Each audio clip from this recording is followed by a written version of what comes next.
Today we have our another new episode and we will discuss on futuristic education. We have our one famous speaker, Professor David Smith and Professor David J. Kelly.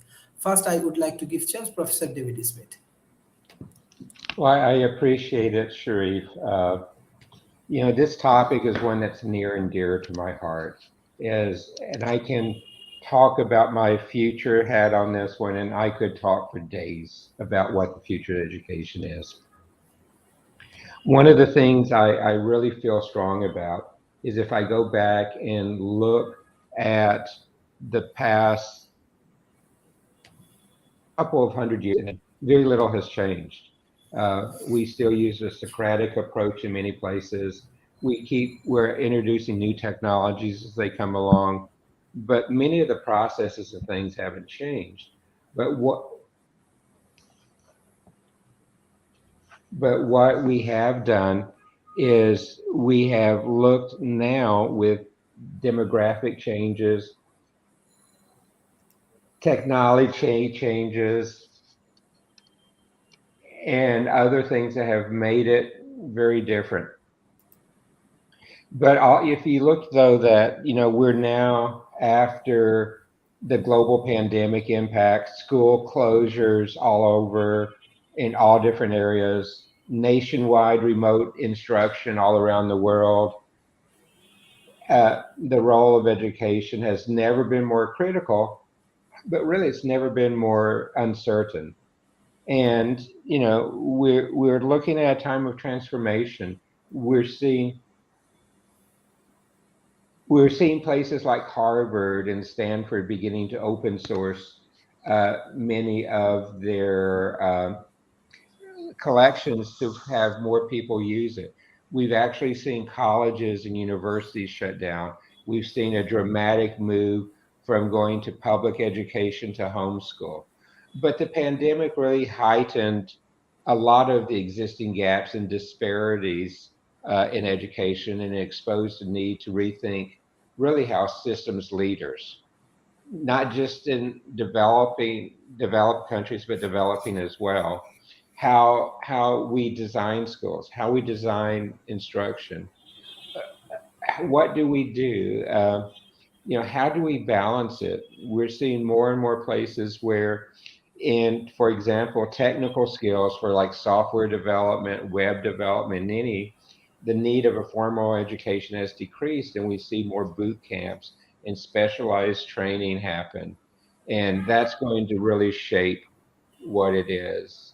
And if I look at the global community, people have looked to connect with each other to find solutions and share ideas as they face the common challenges.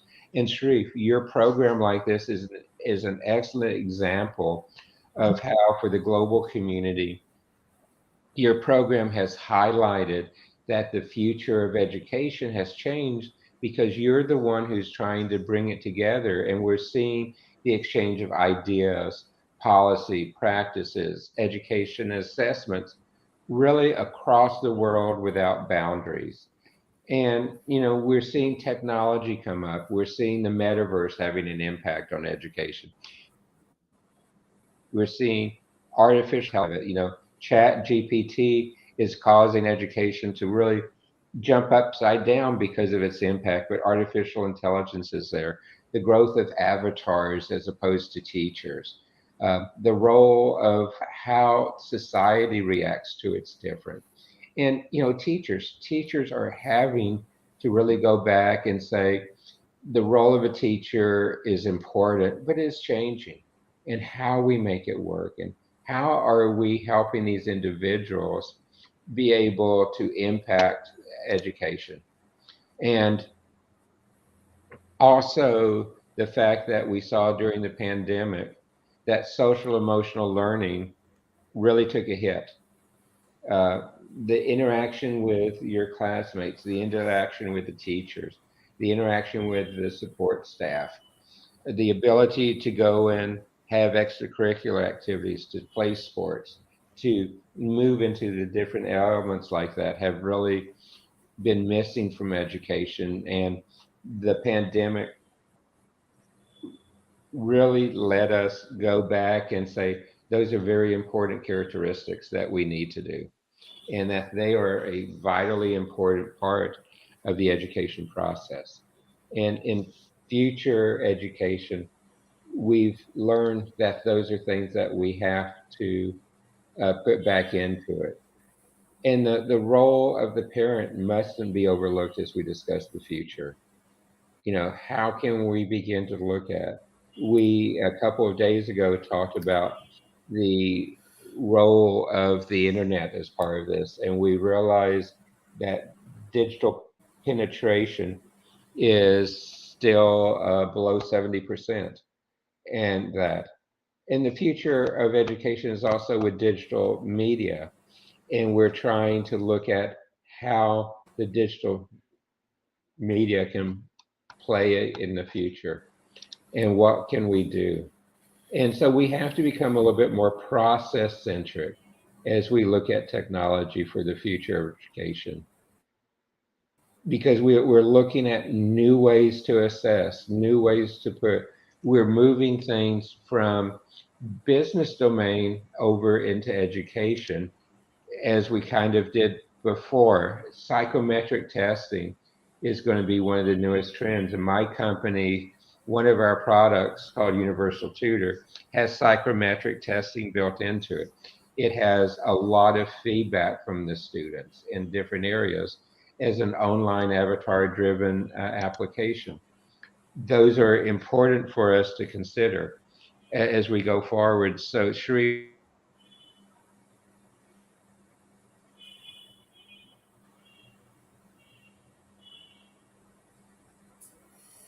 that we have to consider is Hello, Professor David Smith. I think you have internet issues.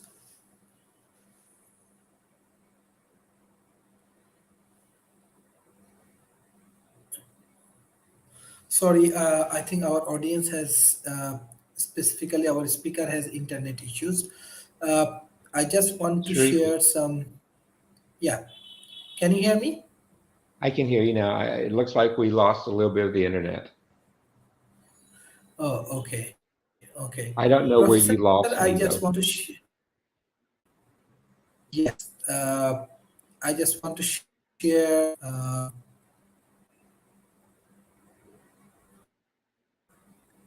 some good news, and hopefully your advice and guidelines will be helpful for us. Actually, in a very small area in Bangladesh, definitely Bangladesh is the good news is that we are actually adding a specific district, and from the district actually we are bringing 2 million people. So we are developing the ecosystem for this 2 million people, let's say urban planning, their household income, their educations, healthcare, energy, water purification, waste management, many interesting things we want to do. So when we try to solve the real problem, so what do you think? What will be the education approach for these communities? The parliament members and the uh, like the government administrator, they are very positive, so that's why they are supporting our project. But what do you want to share? What is your advice? How we can improve more? How we can do work together?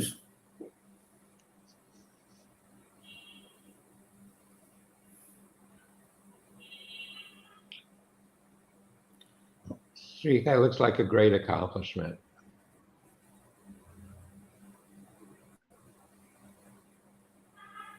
Yes, Professor David Smith, can you hear me? I can. Can you hear me? Yeah. So yeah, actually, what type of education we can introduce for these 2 million people? There's a lot of different things you can introduce in education for that area. Um, Let me kind of throw a couple things out on that.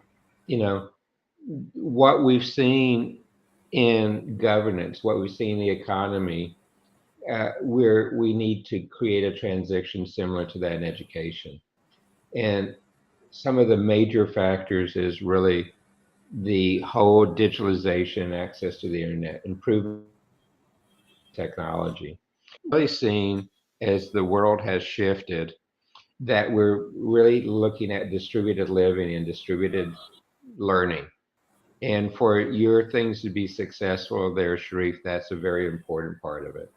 There's also a new emphasis on problem solving, on collaboration, and on gamification. And that is really happening.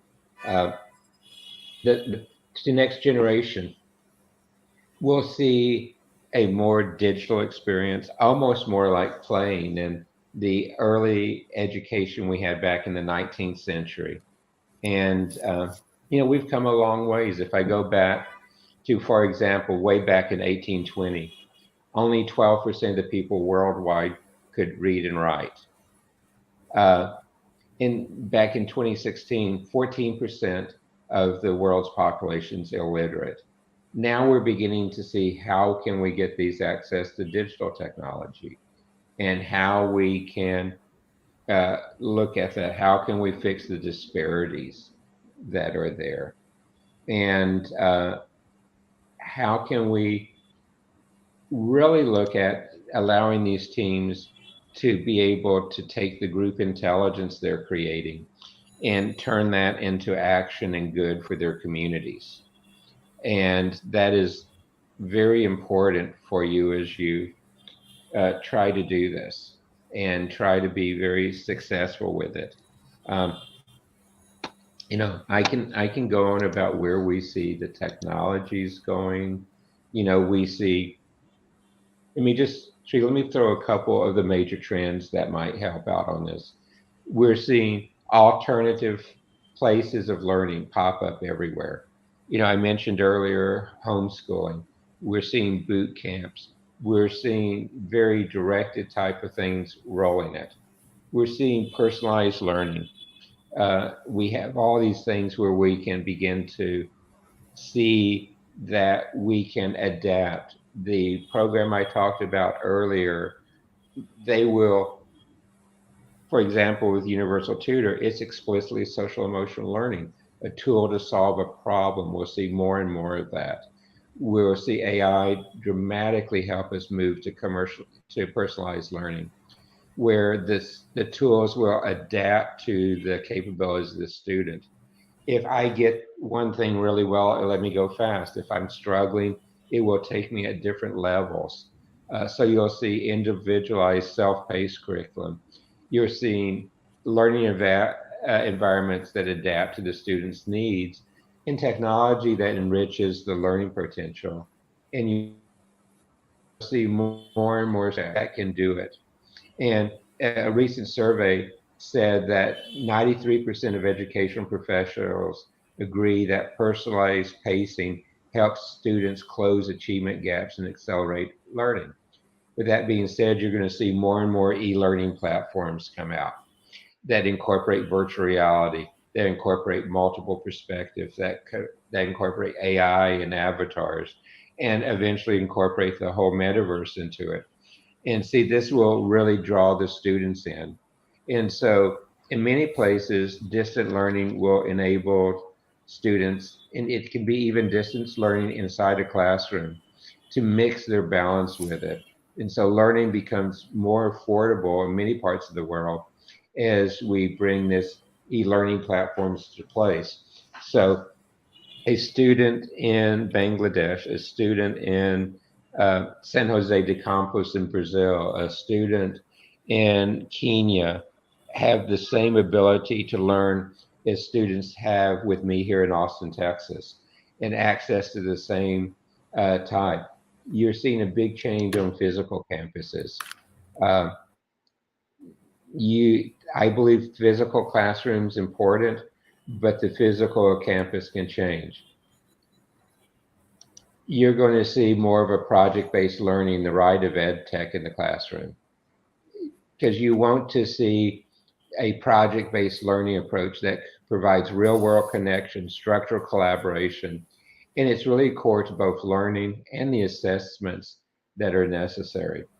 And you will see learning not just through textbooks, but through all different types of videos. You're going to see lecture videos. You're going to see team projects that are geographically distributed.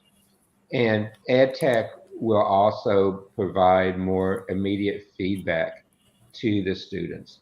And you're going to see teachers becoming not only a teacher, but also a guide, because they're both facilitators as well as teachers in doing that. And you've seen, and then again, social and emotional skills are a priority. Uh, in classroom, students are taught SEL skills mostly through discussion and group problem solving. Well, we have to look at different ways to do that. And and back in 2011, there was a study that showed that those who took part in evidence-based social emotional learning this demonstrated over a 15% increase in academic skills versus those that do not. And so I think those are some of the trends that are happening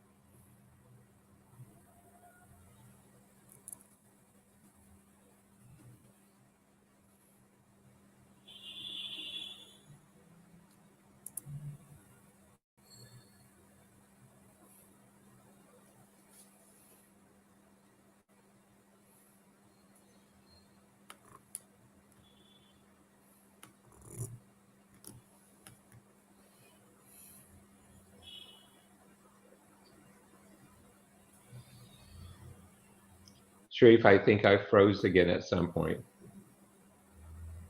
I'm having internet problems. Yes, Professor David Smith. I think in some point I lost you. Can you repeat again? Well, where did you lose me? I can go back. 5 minutes, like 3 to 4 minutes. Well, Sharif, in your part of the world, this probably doesn't impact you, but overnight we've had an ice storm with about half an inch of ice, and it's Oh, okay, probably okay. impacted my internet some. But this Okay, is I a understand. topic that I understand. I'm sorry about that. but this is a topic that I think that there. So I don't know where you lost me. What was the last one you heard?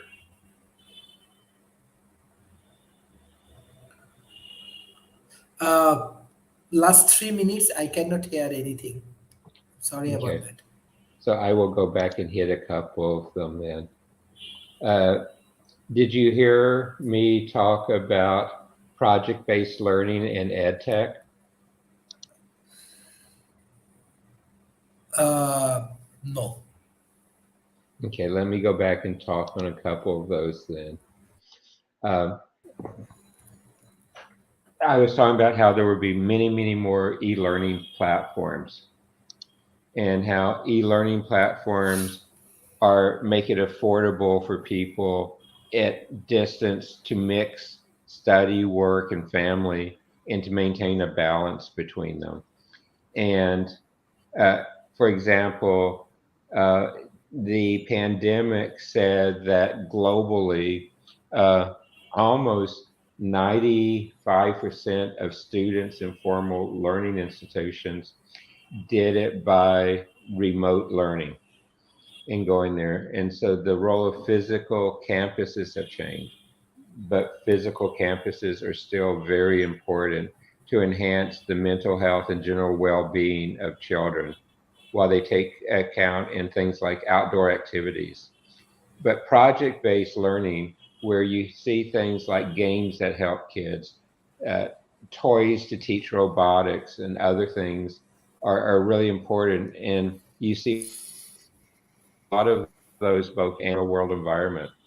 And the project-based learning combines creativity and collaboration to really solve difficult problems and questions that the students have and will continue to increase.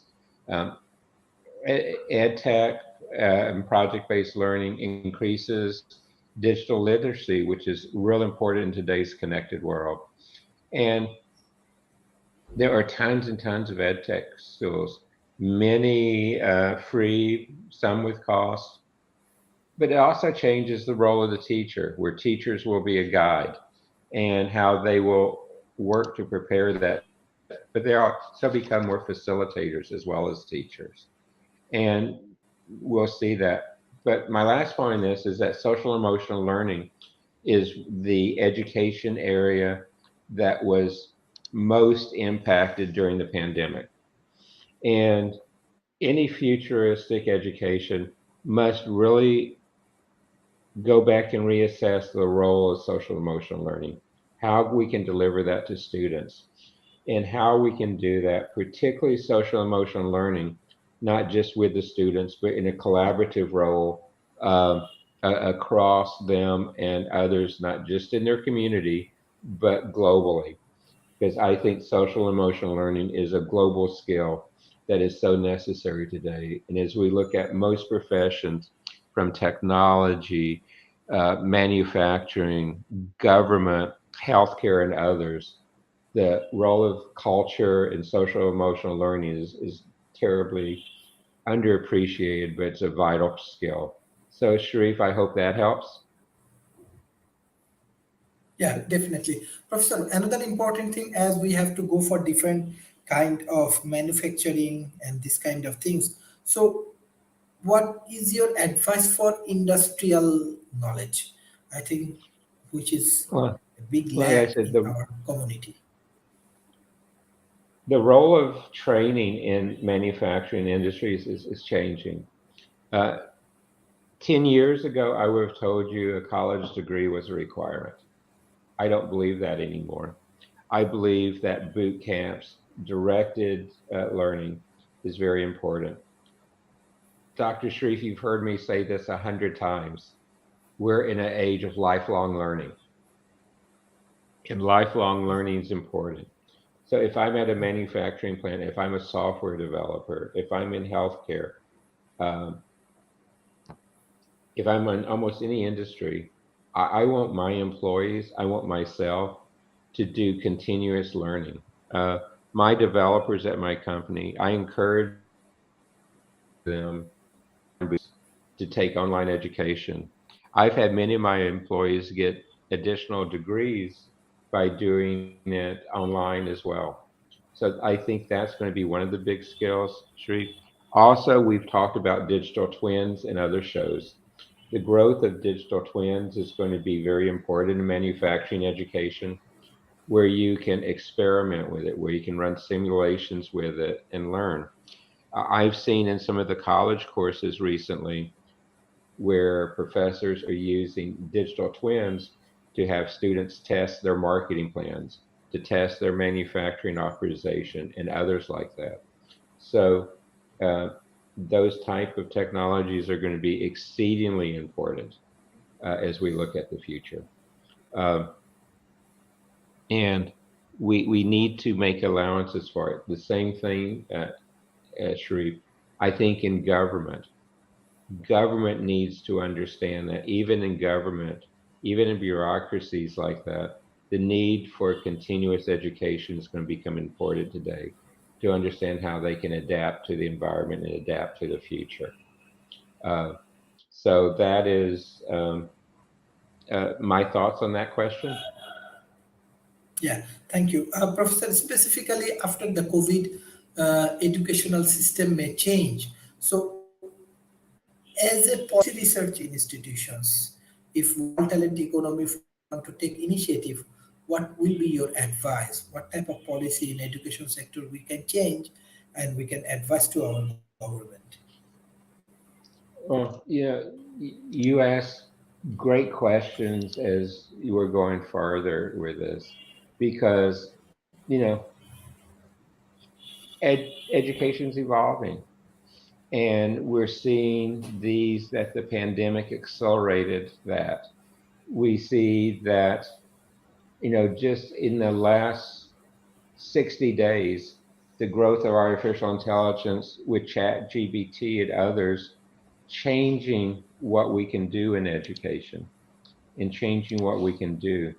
I've used chat gpt to actually write a song for me that I plan to use at some time in the future.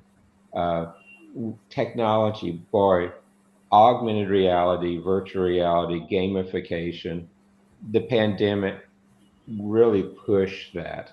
And we're seeing blending learning come online, which I love. That's going to impact with the collaborative learning. But let's go back and say that lifetime learning means that learning is not just education for students, it's for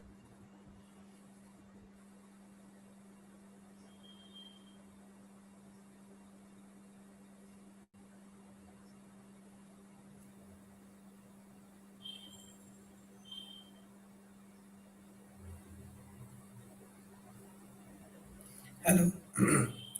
I think Professor David Smith has internet problem.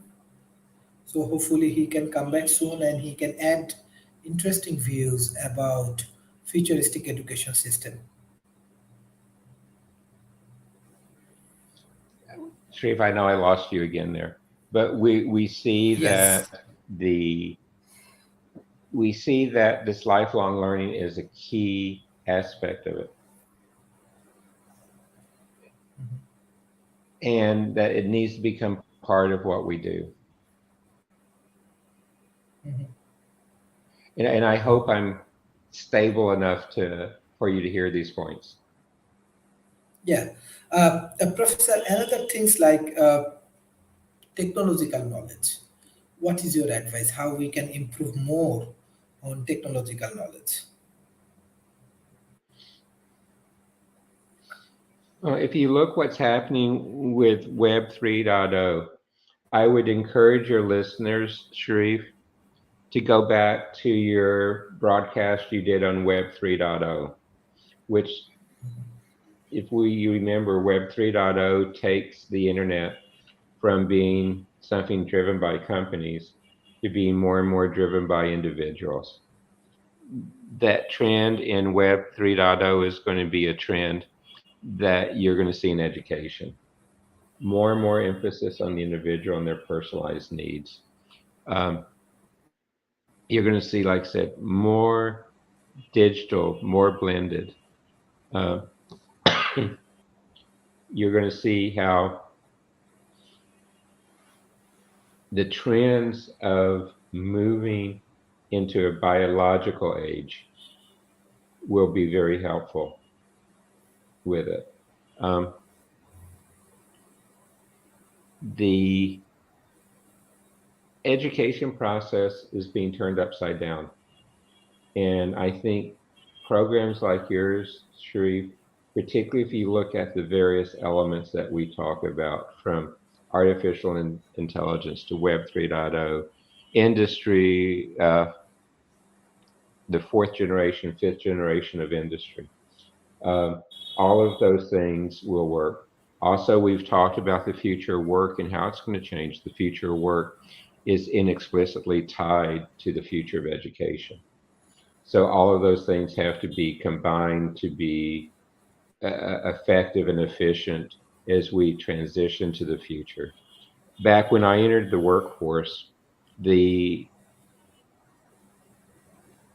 projection maybe have 3 careers during your lifetime. A student entering the workforce today, it's projected that they're going to have 12 to 20 career changes during their life. We see that with the impacts of technology. And so, again, it reinforces the concept of lifelong learning. And I think that's the biggest thing that we can leave with your listeners, Sharif, is that they need to, for themselves, for their coworkers, for their family, reinforce the needs for lifelong learning. Thank you. This is excellent thoughts. Professor, do you believe we are moving to Industry 5.0? And if we move from Industry 4.0 to Industry 5.0, what type of educational preparation we should take?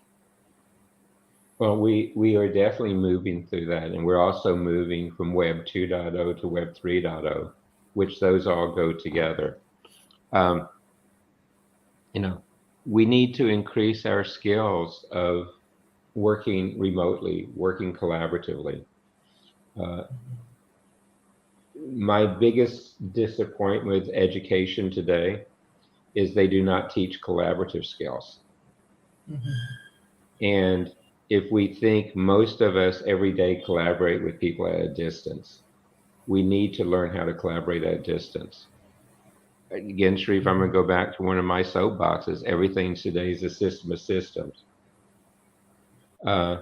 Industry 5.0 is very collaborative, and it's very much a system of systems. And that we've got to work and teach that in our futures.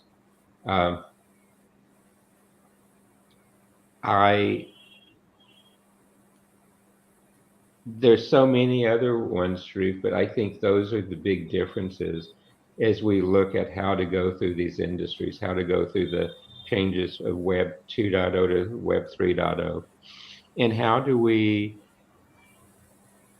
take the movements from the lessons we've learned in the pandemics, the lessons we've learned as we see how manufacturing is changing globally, how logistic change are changing globally. Those are skills we need to teach in the future of work, the future of government, the future of science and research. And it will impact all of those.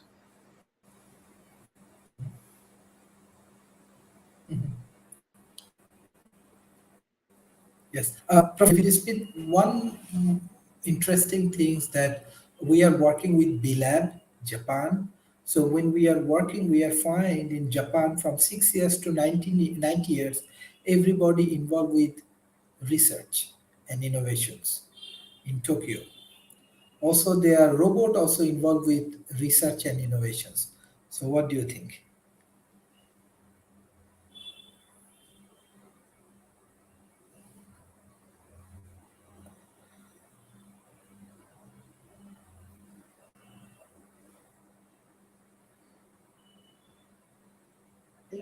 It's not that great here. So Sharif, I'm sorry, again. Yes, And my Sharif, I'm not question is normally the that one losing how internet, so more I people. apologize. I understand. I understand.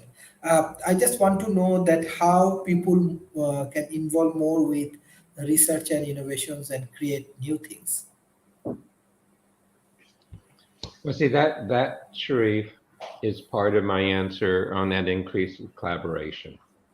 We can establish global collaboration in research, in education, a tighter tie with industry. All of those will help that, and this futuristic education has to be more skilled with what we're doing and what the scenarios we have.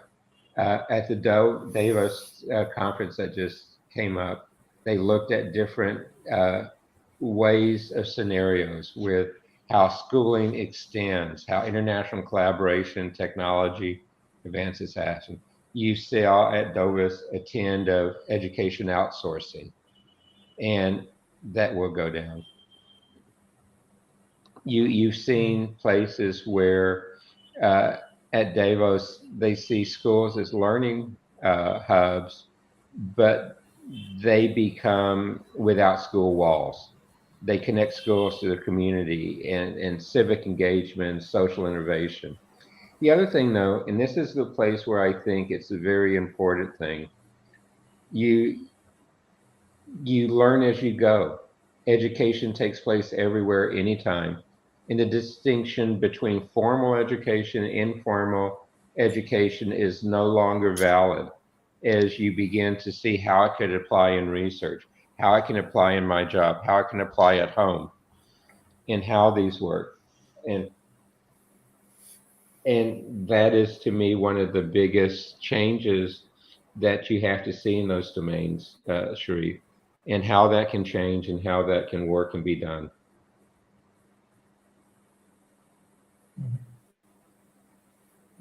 Okay. So Professor David Smith, I can understand you have internet issues, and I want to give special thanks. In any topic you regularly join, you support World Talent Economy Forum. I want to give a very, very special thanks for joining our sessions. What is your concluding remarks for today's sessions, and what is your advice for Well, our youth community? well, Sharif, thank you for letting me be on this topic in spite of all my challenges today. But what this shows is that with the world becoming more digital, problems still exist, and problems exist everywhere globally, and not just in developing nations, but every place else. Uh, Thank you, Jason. They exist everywhere. But the trends we've talked about, the trends that how education has become more point of use, more personalized. We've seen the uh, growth of alternative ways of education, and boot camps is one of my favorite examples. Just in time learning is one of my favorite. The enhanced growth of artificial intelligence and virtual reality and augmented reality lets us move towards education just in time. If I need to learn how to fix a jet engine, let me use a augmented reality headset, use artificial intelligence and video. And even though I've never fixed a jet engine, I could probably do an okay job of fixing a jet engine. Uh, those are the things that are going to change the future. And that's going to change the future of education. All of these get combined. So I think, Sharif, that's really my biggest closing mark is that education tomorrow is not what it was going to 3 years ago. I do not believe we're ever going to go back and see education the same way as it was pre-pandemic. And the pandemic was an inflection point for us to go and make changes that we needed to make for decades and decades. And that I see a bright future for the future of education, particularly as we become more global and as we collaborate with more and more people around the world. Uh, so, Sharif, that is my uh, concluding remarks, and that will let me go and troubleshoot what is happening with my internet. Okay, thank you. Thank you, Professor, for continuous support for Walter. Thank you, bye bye, and take care. Appreciate it. Thank you.